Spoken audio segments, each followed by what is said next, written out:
200 से अधिक लड़के सर हमारी सुसाइड कर चुके हैं। और 1960 रुपया में क्या 2200 किलोमीटर दूर जाके क्या हम गुजारा कर लेंगे? 3% मार्क्स प्राप्त किया हुआ है और फिर भी इनको नहीं लिया गया, चयनित नहीं किया गया। आप बताइए, इनकी आयु देखिए, इनकी स्थिति देखिए, ये क्या कर सकते हैं? जैसे दर्जी का काम करती मेरी वाइफ, उससे हमारा घर का गुजारा होता है। ओके, जैसे फिजिकल हैंडीकैप का एक कोटा होता है, तो ये कोटा किसके लिए जाता है? जैसे उनका फिल नहीं होता तो क्या करते हैं वो कोटा को? सर राम राज्य अगर मोदी जी ने बना दिया है तो सब सुख तो सर लेको, हमारे सर दुख, कितना दुख है, बेरोजगारी का दुख है, आप सब देखते रहे हो। मैं 2 बार 3 बार आत्महत्या करने से मैं बच चुका हूँ।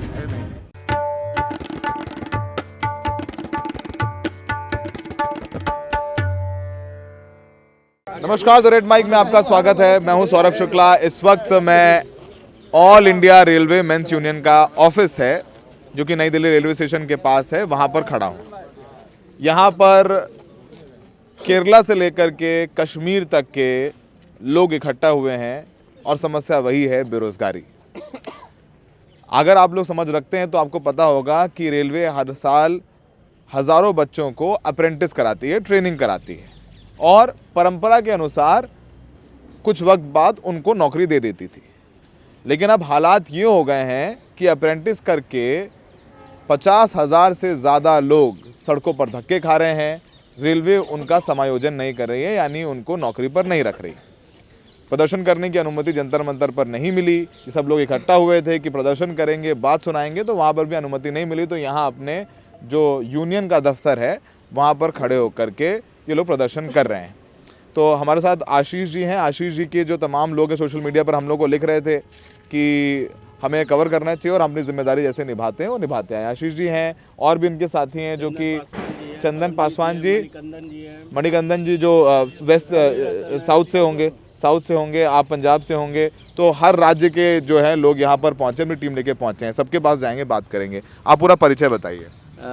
जी, मैं Ashish Mishra, rail apprentice northern railway का हूं और all India act apprentice association में जनरल सेक्रेटरी के पद पे कार्यरत कर रहा हूं और अप्रेंटिसेस को संगठित करने का काम और उनके रोजगार की लड़ाई को लेकर के अपनी जिम्मेदारी को समझते हुए, रेल अप्रेंटिसेस की बेरोजगारी की समस्या को समझते हुए हम सभी लोग एक दूसरे को संगठित कर रहे हैं। और संगठित करते हुए आज ये पीड़ा भी है कि जब स्किल इंडिया अभियान कुशल कारीगरों के सम्मान का जब दौर चला, उस दौर में रेल अप्रेंटिस बेरोजगार रह गया, जबकि ऐसे जब स्लोगन नहीं चला करते तो 100% समायोजन हम रेल अप्रेंटिसेस का होता रहा है। और अब समायोजन नहीं हो रहा, कब से नहीं हो रहा है? समायोजन वैसे तो ये एक बहुत गंभीर पीड़ा है और गंभीर पीड़ा इसलिए है क्योंकि जैसे हमारे सदर्न रेलवे के अप्रेंटिसेस आए हैं जो 1998 से ज्वाइन नहीं हुए, कुछ 2004 से ज्वाइन नहीं हुए। मैं 2009 का rail apprentice Lucknow northern railway से हूँ, मेरे ज्वाइनिंग नहीं हुआ। बट 2016 में सेंट्रल रेलवे लास्ट ज्वाइनिंग हुआ है। 2016 के बाद से किसी को समायोजित नहीं किया? बिल्कुल समायोजित नहीं किया गया। 2016 से खाली घूम रहे हैं लोग। अच्छा, अप्रेंटिसेस अभी भी हो रही हैं? अप्रेंटिसेस पहले जो है अप्रेंटिस हुआ करती थी तो अप्रेंटिस का बैच निकलता था, 60 या 70 अप्रेंटिसेस की वैकेंसी जो है निकाली जाती थी, उन लोगों को ट्रेनिंग कराई जाती थी। अभी स्किल इंडिया अभियान के नाम पे हजारों अप्रेंटिसेस एक एक जोन में निकाली जाती है और वो लेबर की तरह काम करता है और काम करने के बाद उसको बेरोजगार कर दिया जाता है। लगभग अप्रेंटिस कितने दिन की होती है? अप्रेंटिस जो है नॉन टेक्निकल होती है वो 3 साल की होती है और जो ITI करके करता है उसको 1 साल की करनी होती है। तो आपने 3 साल करी? जी, मैंने 3 साल की। 3 साल की उम्र में आप कितने लगभग क्या उम्र रही होगी? 22 साल की उम्र हमारी थी उस समय। अब उसके बाद तो अब आप कुछ 22 साल, तो वो उम्र 22 से 25 साल हो गए। 25 साल तो वो उम्र हो जाती है कि बाकी सरकारी नौकरियों में भी आवेदन नहीं कर सकते हैं, कम संभावनाएं हो जाती हैं। 22 साल की एक ऐसी उम्र होती है जब युवा अपना भविष्य ढूंढता है और भविष्य ढूंढने में ज़्यादा जो सक्षम लोग नहीं होते हैं उन लोगों को एक माध्यम था कि रेलवे में अप्रेंटिसशिप कर लेते हैं। भारी काम होता है और भारी काम करने के बाद में एक समायोजन की आस रहती थी और समायोजन लोगों का हुआ भी है। आज देश में कम से कम 86,000 रेल अप्रेंटिस समायोजित होकर रोजगार भी पाया है। परंतु हम सभी साथियों ने ट्रेनिंग की और ट्रेनिंग करने के बाद में जो हम लोगों के सामने एक समस्या आई कि रेल का काम रेल के अंदर ही होता है, ओपन मार्केट में रेल का काम होता भी नहीं है। जो काम आपने सीखा वो उसकी ज़रूरत बाहर नहीं है, वो सिर्फ आप रेलवे में कर सकते हैं। जी, बाहर कर सकते हैं। और जो एज थी भविष्य बनाने की उसमें हम लोगों ने रेल का हैवी काम सीखा और पढ़ाई छोड़कर रेल का 3 साल तक सेवा की है और सेवा करने के बाद भी आज हम लोग रेल से दर दर भटक रहे हैं, कहीं रोजगार नहीं मिल रहा है। जो अप्रेंटिस कर चुके हैं वो भी दर दर भटक रहे हैं और जो तैयारी कर रहे हैं वो भी लाठी खा रहे हैं। आपने देखा होगा, वीडियो वायरल हो रहे हैं। प्रदर्शन करने आए थे, आपका नाम बताइए। मेरा नाम Chandan Paswan, all India act apprentice association के राष्ट्रीय अध्यक्ष। कहाँ से आप आए हैं? हम बिहार से आए हैं। बिहार की क्रांतिकारी धरती से आए हैं। वहाँ बहुत अभी चल अल्टा रहा है। पलटी चल रही है। अल्टा पलटी के साथ साथ सरकार के साथ जो बीजेपी की सरकार है, हम लोगों को राजनीतिक कोई उद्देश्य उस पर कटाक्ष नहीं करते हैं। हम एक छात्र उज्जवल भविष्य के कारण अंधकार में जाने के कारण से कटाक्ष करना पड़ता है। देखिए, सबसे बड़ी बात क्या है, अगर आप डॉक्टर हैं तो अगर आपको लेने का अधिकार है डॉक्टर में जब आप मान लीजिए आप ट्रेनिंग किए, एएनएम का किए, डॉक्टर का किए, जब भर्ती प्रक्रिया आएगी तो आप सिलेबस डॉक्टर के लाइन से जब पास कीजिएगा तब वो पास करेगा तब उनको जॉब दीजिएगा। सरकार ने 22 एक्ट सेक्शन में एक कानून बना दिया, जो प्रशिक्षण करेगा वो स्वयं का कानून बनाएगा, रोजगार देने का नीति बनाएगा। इन्होंने रोजगार देने के जगह पर ऐसी नीति बना देती है कि जिससे लड़कों को लगे कि हम तो भर्ती प्रक्रिया दिए, आप नहीं आ पाए। आप एक बात समझिए, आपने एक मेडिकल की पढ़ाई किया, मेडिकल का पढ़ाई करने के बाद कहा कि मेडिकल पर आ गया 20,000 की बहाली आ गई, 20,000 की बहाली आया, आपने मेडिकल से सवाल पूछा ही नहीं। सवाल क्या पूछ दिए, ऐसे सवाल पूछ दिए जिसका कि चैप्टर में हम लोगों ने उनको पढ़ा ही नहीं, तो आउट ऑफ सिलेबस चीज़ें लेने का नीति ही नहीं था। वो हम लोगों को कहा कि आरएससी में आपको 20% का रिजर्वेशन दे दिए हैं और रिजर्वेशन में जो है 1/3 2/3 करके आपको ले लिया जाएगा। हम लोगों ने बोला कि चलो लेने की बात है, हमें 20,000 सीट दिया, 18,000 लड़का हम लोगों का हो जाएगा, कोई बात नहीं। लेकिन जब इनकी षड्यंत्र, जब ये लोगों का नहीं हुआ तब इनका षड्यंत्र सामने में आया कि वह सीट हमें एक छलावा के रूप में दिया गया था, ये छलावा ही है। तो हम लोगों ने इनका विरोध प्रदर्शन की चालू किया। एक तो सिलेबस से प्रश्न नहीं पूछा गया, दूसरी बात जब मेरा सीट 20% में आप 20,000 सीट दिए थे, वह 20,000 सीट पे संपूर्ण अधिकार मेगा सूची जो तैयार होना चाहिए सिर्फ रेल अप्रेंटिसों से होना चाहिए, न कि अनदर छात्र को दे देना चाहिए था। रिजर्वेशन तो आपको ही मिला ना, 20% रिजर्वेशन मिला था, उसमें भी चला हुआ। आपने रिजर्वेशन फिर देने का कब काम किए? 2014 में किए, 2019 में किए, 19 के भर्ती प्रक्रिया में किए। 19 को कोई नहीं 19 से पहले जो छात्र था, जैसे साउथ के लोग थे, इनका एज खत्म हो गया, इन्होंने अप्रेंटिस कर रखा था, इनको पता नहीं था कि ऐसा मौका मिलने वाला है। आप भर्ती प्रक्रिया में छूट तो दे दिए, लेकिन जो लोग फॉर्म नहीं भर पाया उनका एज भी खत्म हो गया। क्या उनका दोषी क्या सिर्फ छात्र है या केंद्र सरकार का नीति भी है? अगर केंद्र सरकार का यह नीति गलत बना तो इनको तुरंत पुनः विचार करके उन छात्रों को भी मौका मिलना चाहिए जिनका एज खत्म हो गया। आरआरसी में आखिरी बार वैकेंसी आप बता रहे 2019 में आई थी, 5 साल पहले, 5 साल पहले आई थी। अब जिस छात्र का तो उम्र सीमा है, जिनका सोचिए कि 5 जो 19 में फॉर्म नहीं भर पाया होगा उसका अगर 35 साल हो रहा होगा तो आज का डेट में तो खत्म, यानी वो उसको मौका ही नहीं मिलेगा। मौका ही नहीं मिला, इन लोगों को मौका नहीं मिला। इन लोगों साउथ वाले लोगों को देख सकते हैं, इन लोगों को मौका ही नहीं, इनका भी। और सबसे ज़्यादा अगर किन्हीं छात्रों के साथ में उत्पीड़न किया गया था तो यूआर छात्रों के साथ में किया गया। एक तो ट्रेनिंग के समय में उनका वक्त चला जाता है, उनके पास में जो रेलवे भर्ती प्रक्रिया का जो टाइम होता है मात्र से 32 साल का उम्र रहता है, उनमें भी उनका उम्र खत्म हो जाता है। ट्रेनिंग पीरियड के बाद आप भर्ती प्रक्रिया 5 साल बाद देते हैं, उम्र खत्म हो जाता है। ये षड्यंत्र सीमा भी एक चीज़ है। तो आपको लग रहा है कि सरकार की मंशा आप लोगों को परमानेंट करने की नहीं है। और सिर्फ पासवान जी आजकल क्या काम करते हैं आप? हम लोग अपना जो घरेलू का काम होता है, जो अपना घर से चलाने का जो एक सोचिए, अब काम आप हमको कपड़ा दुकान देगा नहीं।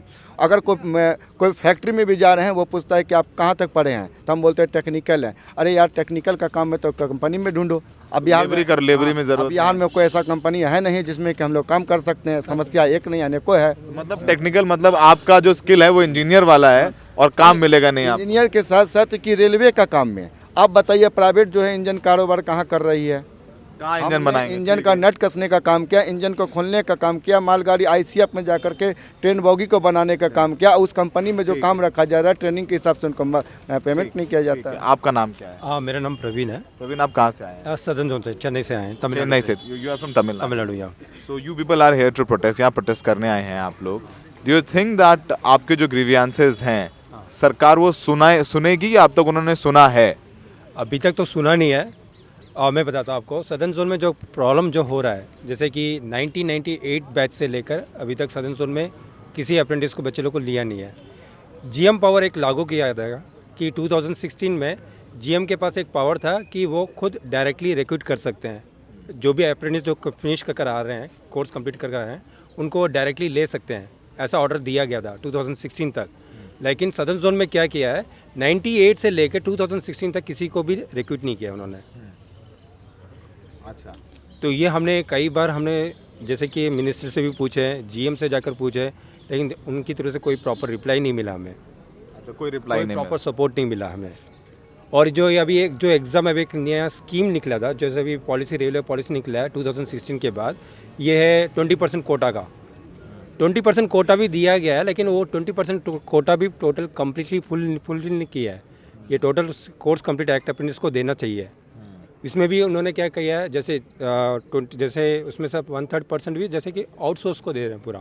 बाहर से दे दिया। हाँ, बाहर को दे रहे हैं। 20% यानी जो 20% में आप लोगों को रिजर्वेशन दिया आरआरसी के वैकेंसीज में, उस 20% में भी आप लोगों के अलावा बाहर से रख लिया, हायरिंग कर लिया। जैसे अभी एक सर्विसमैन कोटा होता है, ओके, जैसे फिजिकल हैंडीकैप का एक कोटा होता है, तो ये कोटा किसके लिए जाता है? जैसे उनका फिल नहीं होता तो क्या करते हैं वो कोटा को रिक्रूट करते हैं, तो वो टोटल कोटा उन्हीं को दिया जाता है। तो सीसीए को भी सेम कोटा के हिसाब से देना चाहिए। यस, ठीक है। अप्रेंटिस को ही मिलना चाहिए। अप्रेंटिस को ही मिलना चाहिए। अप्रेंटिस को मिलना चाहिए। सरदार जी, आप कहाँ से आए हो? सर हम पंजाब से आए हैं। सर ये जो प्रॉब्लम है जो हमारी, सर हम सीधी जो एलिगेशन लगाना चाहते हैं सर, ये भाजपा सरकार से हैं। सर ये जो कांग्रेस की सरकार पहले रही है 2014 से पहले, हमारी जीएम पावर के थ्रू भर्ती होती रही है सीधी। सर उसके बाद ऐसा है कि इन्होंने ना हमारी 5 साल जब सत्ता में मोदी गवर्नमेंट आई है, तो इसको आने के बाद इन्होंने मतलब हमारी भर्ती को 1 से 5 साल के लिए रोक दिया। और 2019 में इन्होंने एक 20% कोटा, 2016-17 में हमको एक 20% कोटा दे दिया। जैसे हमारे को पहले जीएम पावर डायरेक्ट भर्ती होती थी हर एक, जैसे हमने आरसीएफ से किया, मतलब अप्रेंटिसशिप की है, तो वहाँ से हमको जीएम पावर मिलती थी, वहाँ से हमको रिक्रूट कर लिया जाता था। तो हर एक स्टेट में ऐसा ही था, मतलब हर एक जोन में।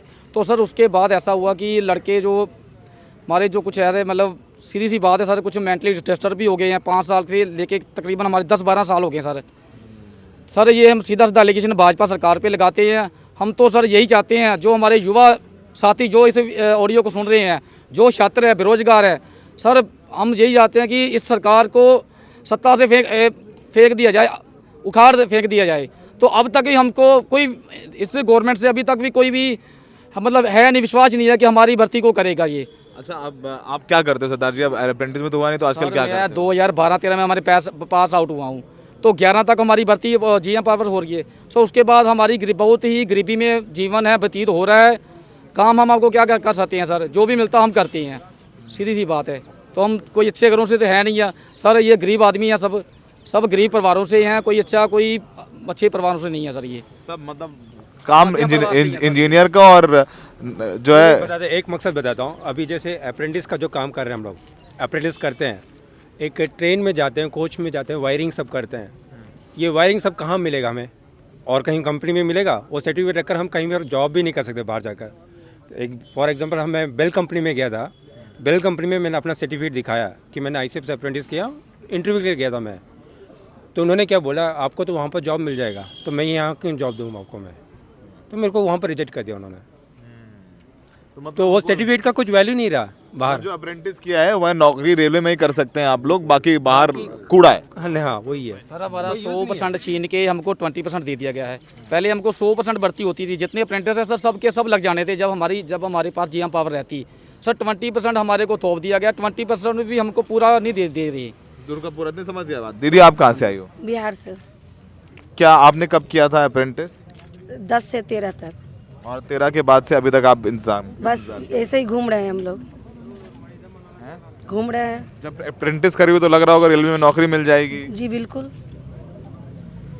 मतलब कितनी तकलीफ होती है बताइए? बहुत ज़्यादा। हम इतना तकलीफ में वहाँ ट्रेनिंग किए हैं जिसका हम बयान कर नहीं सकते हैं, क्योंकि मेरा 2 बाबू हुआ और दोनों बाबू को हम अपने कान पर छोड़ दिया कि अगर हम आज उसके लिए कष्ट करें तो कल उन्हीं को सुख प्राप्त होगा, लेकिन हमको रिजल्ट कुछ नहीं मिला। अपने बच्चों के लिए आपने सेक्रीफाइस किया, छोटे बच्चों को छोड़ के कि मैं कल को नौकरी पे हो जाऊँगी, दिन को अच्छी लगे पढ़ा लिखा लूँगी, और अब तक जो है सड़कों की धूली मिली आपको। बस यही मिला है, कुछ भी नहीं मिला मुझे। अरे ये मुझे समझ में नहीं आता, एक बात मैं मिलता रहता हूँ लोगों से, अग्निवीर योजना आ गई, पुरानी भर्तियाँ सारी रद्द कर दी, जगह जगह आप देखेंगे छात्र प्रदर्शन कर रहे हैं, चाहे वो बीटेक वाले हों कुछ हों, पर सरकार तो सत्ता में आ जाती है वापस। तो कहीं तो लग रहा है कि जो है माहौल जो है राम मंदिर के नाम पे बन जाता है, तो कभी पुलवामा के बाद हो जाता है, कभी कुछ हो जाता है। तो आप सरकार जो उखाड़ने की बात कर रहे हैं, सरकार तो उखड़ती नहीं है। सर देखो, जो हमारा जो देश है ना सर, एक धर्म के नाम पे चल रही है सर। हम देखो इन्होंने राम मंदिर बनाया मोदी जी ने, बहुत अच्छी बात है, हम भी रिस्पेक्ट करते हैं राम मंदिर, हम भी जाते हैं मंदिरों में। हमारे पंजाब में बहुत से मंदिर है, हम जाते हैं। सर ये लास्ट में ना मतलब कोई सत्ता जो बेरोजगारी का मुद्दा नहीं रहता, कोई महंगाई का मुद्दा नहीं रहता, तो लास्ट में जनता है मेरे को लगता है कि इमोशनल होकर धर्म के नाम पे वोट डाल देती है। मेरे को लगता है ये सही नहीं है। धर्म एक अलग मुद्दा है और अपना जो प्रसाद तब चढ़ाओगे जब पैसे होंगे, पैसे कहाँ से आएंगे जब रोजगार होगा। तो भैया दान के लिए तो वहाँ दान के लिए मना किया जा रहा है और मुझे दाना नहीं मिल रहा है। राम मंदिर में तो दान के लिए मना किया जा रहा है और मुझे दाना नहीं मिल रहा है। ठीक है दीदी, आप कहाँ, where you from? Kerala. You are from Kerala. So people are here from Chennai, people are here from Bihar, Punjab, from different different districts. UPs. So Mishra ji हैं ही हैं, आप बिहार से हैं. I think people are here from every state. Maharashtra से भी होंगे. सारे states हैं. And you are also here from Kerala to protest. ఎప్పుడు சொல்றாங்க?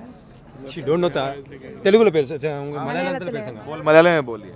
2008 അപ്രൻറ്റീസ് കഴിഞ്ഞാണ് സദേൺ റെയിൽവേ. ഇതുവരെയ്ക്ക് സീനിയറിറ്റി ലിസ്റ്റിൽ പേരിട്ടിട്ടും വർക്കിന് എടുത്തിട്ടില്ല. 20% കോട്ട പറഞ്ഞ് തന്നു, 20% കോട്ടയും ഫില്ല് ചെയ്തിട്ടില്ല.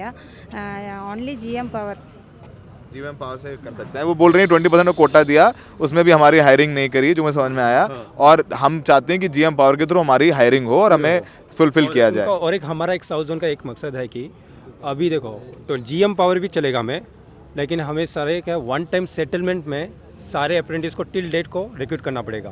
ये हमारा एक फर्स्ट क्वेश्चन है, राइज हो रहा है फर्स्ट टाइम. मैं एक बार मिश्रा जी आओ, आप यहाँ आओ. ये आशीष जी लखनऊ से, सरदार जी कहाँ गए? सरदार जी हैं पंजाब से, आप बिहार से हैं, आप केरला से हैं, आप चेन्नई से, आप कहाँ से भैया?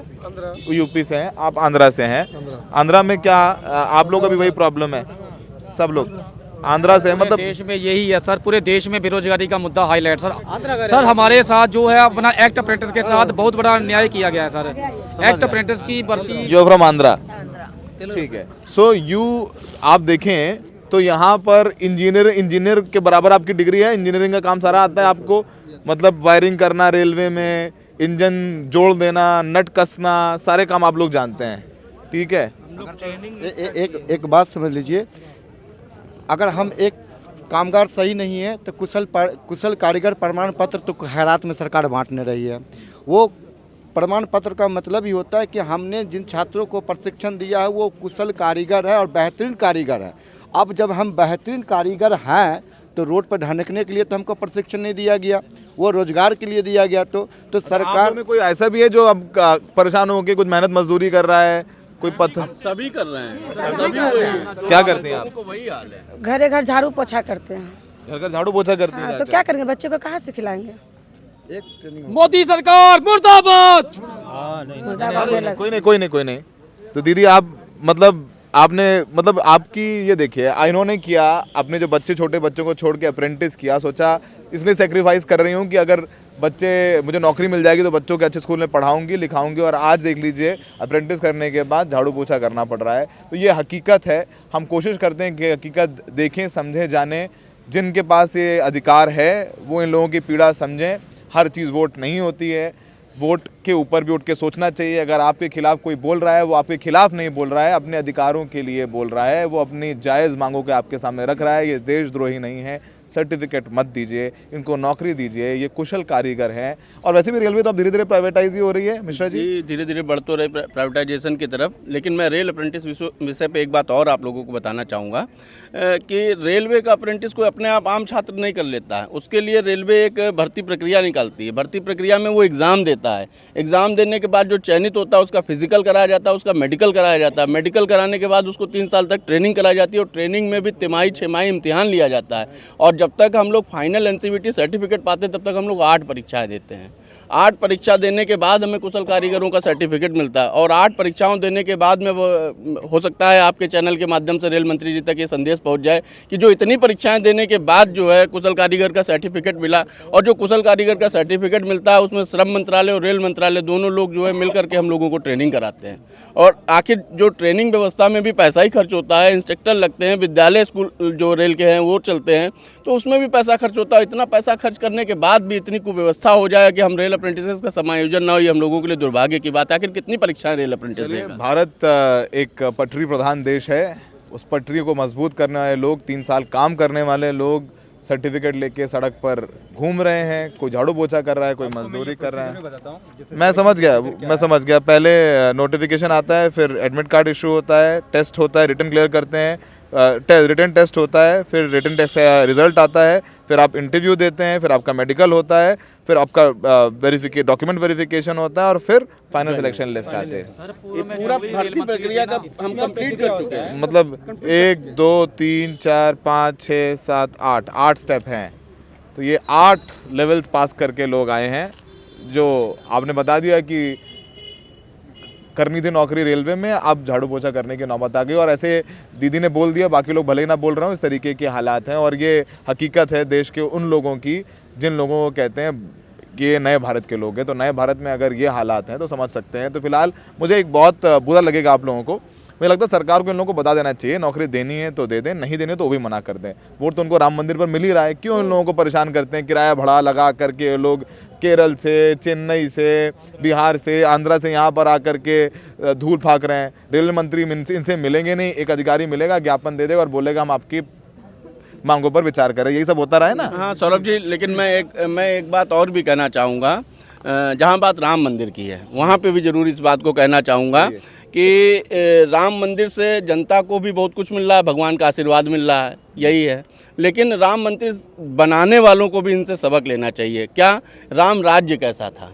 राम राज्य ऐसा था कि सबकी सुनवाई होती थी, कोई दुखी नहीं रहता था। अगर वो मंदिर बनाने के जो ठेका लेने लगे हैं आज की डेट, वैसे तो मैं तो मानता हूं कि सुप्रीम कोर्ट का आदेश है मंदिर बनने में, लेकिन जो लोग ठेकेदार हो चुके हैं उन ठेकेदारों से कहना चाहेंगे कि राम मंदिर का जो उद्देश्य है उसके बनने के बाद जनता के अंदर खुशहाली आए, जो रोजगार को लेकर के खड़े हैं उनके रोजगार की बात हो, जो अपनी मांगों को लेकर के खड़े हैं उनकी सुनवाई जरूर हो, एक बेहतर राम राज्य आए तो राम मंदिर। उम्मीद है कि जब प्रचार हो कि जो राम को लाए थे हम उनको लाएंगे, तो आप लोग जवाब देंगे। आप जीतिए, चुनाव जीतिए, हर राज्य जीतिए, आप तख्ता पलट दीजिए, नीतीश कुमार को ले आइए, आप एकनाथ शिंदे बना दीजिए, जो करना है करिए, पर रोजगार भी दीजिए।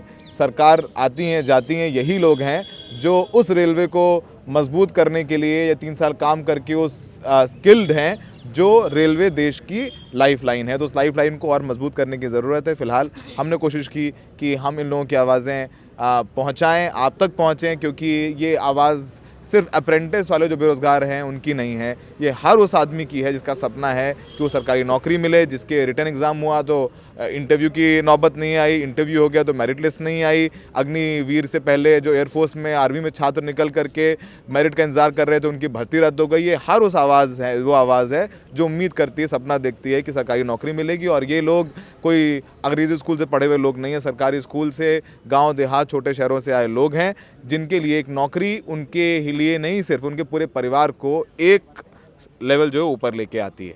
कोई नहीं, अगर बात बोले मैं सब कुछ दिखाऊंगा। आपका नाम बोलिए। मैं सबसे पहले मैं आपके चैनल के माध्यम से मैं धन्यवाद करना चाहता हूं। मैं एक किसान घर से आता हूं, सभी अप्रेंटिस साथियों को मैं बताना चाहता हूं, और मैं आपको भी बताना चाहता हूं, आपके चैनल से मैं बताना चाहता हूं कि मैं किसान घर से आता हूं और मैं बिहार से हूं, और मैं ICF साउथ में जाके ICF चेन्नई से मैंने ट्रेनिंग किया, और ट्रेनिंग के दौरान में सरकार हमें मात्र 1960 रुपया देती थी, जो कि सभी को पता होंगे यहाँ पे, सभी को मिलता। और 1960 रुपया में क्या 2200 किलोमीटर दूर जाके क्या हम गुजारा कर लेंगे? घर से पापा जी किसी तरह गुजारा करके पैसा भेजते थे, कैसे हम वहाँ पे जीवन काटते थे वो हमको पता है। मैं उस समय मैरिज कर चुका था, मैं 20 बरस का था उस समय, 20 से 22 बरस था। मैं 12-13 का पास आउट हूँ, और मेरा उम्र सीमा भी अब लास्ट स्टेज पर है। मैं क्या करूं, कहां जाऊं? मैं 2 बार 3 बार आत्महत्या करने से मैं बच चुका हूं। नहीं। मैं क्या बताऊं सर, मैं अपना मतलब घर की स्थिति इतनी दयनीय है कि मैं तो काम करने घर से निकलता हूं, परंतु कभी कभी मेरे परिवार को भी बाहर निकलना पड़ता है, मेरी वाइफ को भी बाहर जाना पड़ता है। छोटा मोटा काम जैसे दर्जी का काम करती मेरी वाइफ, उससे हमारा घर का गुजारा होता है। इससे ज़्यादा हम क्या बताऊं? मैं बिल्कुल मैं अति हो चुका हूं इसके। मैं इस सरकार से बहुत तंग आ चुका हूं। मैं सरकार से गुजारिश करता हूं कि हमारी आवाज़ को सुना जाए, हमारी रेल अप्रेंटिस की आवाज़ को सुना जाए। रेल प्रशासन हमारे साथ छलावा ना करे, हमें नौकरी की सख्त ज़रूरत है। बस हम ट्रेनिंग किया है, कोई मुफ्त में हमको नौकरी नहीं मिल रही है। हमने 2 साल, 1 साल, 3 साल सभी बच्चे यहाँ पर ट्रेनिंग किया है। हमने अभी एक ग्राफ दिखाया जा रहा था, हमने 8 प्रोसेस पास किया है। उस प्रोसेस में भी खर्च आया है, हमको जैसे हमने प्रोसेस पास किया था तो उस दौरान में हमने हर जगह कुछ न कुछ फॉर्म भरा होगा, जाके एग्जाम दिया होगा, ट्रेन की टिकट कराई होगी, गए होगे, पैसा इकट्ठा करते थे, इकट्ठा करके मतलब परीक्षा देने जाना था, मेडिकल के लिए जाना था। मेडिकल जब दे रहे थे तो घर में काफ़ी उत्साह हो चुके थे, कर्ज ले लिए थे किसी से। हम अपने वाइफ का कुछ जेवर रख दिए थे कि हम अपने मतलब नौकरी अब मिल जाएगा, मतलब आखिरी दौर पे हम लोग पहुंच चुके थे। और ये स्थिति अभी है आपके सामने। नाम है आपका? अजय चंद्र नाम है। कहाँ से हैं बिहार में? बिहार से हैं, मैं एक छोटा से गांव से आता हूँ, मुंगेर डिस्ट्रिक्ट से मैं आता हूँ। ठीक है, ठीक मिलेगा जो आप सरकार देगी। अरे दीदी आप रो क्यों रही हैं?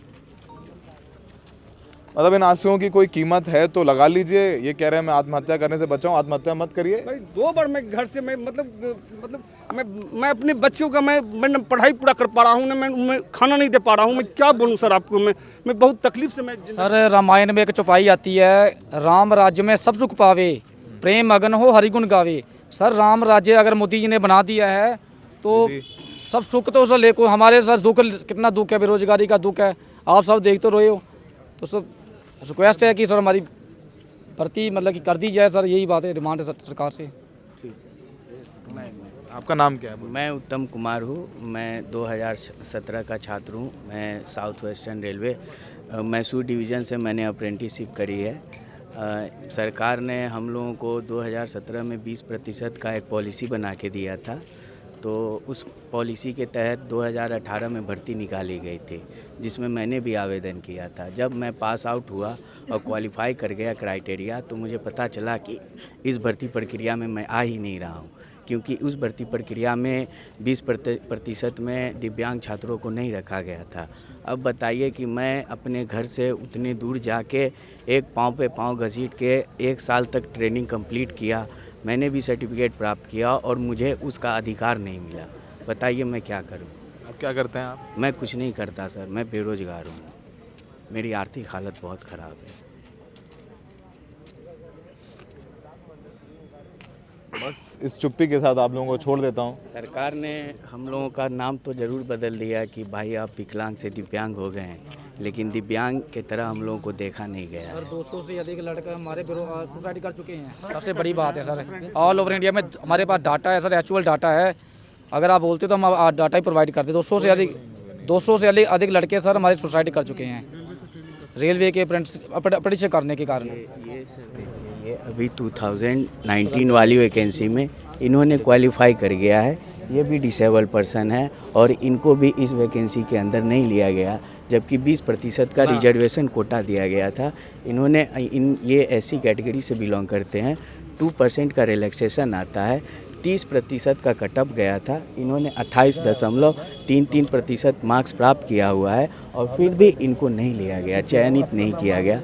आप बताइए, इनकी आयु देखिए, इनकी स्थिति देखिए, ये क्या कर सकते हैं? अगर इनको इन जैसे लोगों के लिए नहीं सोचा जाएगा तो फिर सरकार क्या कर रही है? ठीक है, क्यों ऐसी पॉलिसी क्यों बनाई जाती है? तो फिर मैं चुप्पी के साथ छोड़ देता हूँ। सुन लीजिए, जब आप घर पे बैठे जब सुन रहे हो इन लोगों का दुख, ये आंसू देख रहे हो, ये लाचारी देख रहे हो और ये बेबसी देख रहे हो और ये तकलीफ दे रहे हो देख रहे हो कि मैं अपने बच्चों को की फ़ीस नहीं दे पा रहा हूँ, उनको अच्छा खाने के लिए नहीं दे पा रहा हूँ। सोचिए, अगर आप एक पिता हैं तो सोचिए, आप एक माँ हैं तो सोचिए, और आप अगर एक दिव्यांग है तो सोचिए कि नाम बदल देने से, शहर का नाम बदल देने से, योजना का नाम बदल देने से हालात नहीं बदलते हैं। ये हालात हैं जो यहाँ पर इनको लेकर के आए हैं और ये वो लोग हैं जिनका कुछ लेना देना नहीं है। ये वोट भी दे देंगे, इनको नौकरी दे दीजिए और ये जय जयकार करके मोदी जी की वोट दे देंगे, पर इनको नौकरी दे दीजिए। यही निवेदन हमारा है और इन लोगों का भी सबसे। सरकार से कहीं कोई ये नहीं है कि सरकार जो भी है सही है, बट हम रोजगार के ऊपर उनका ध्यान। समझ गया। बहुत बहुत धन्यवाद।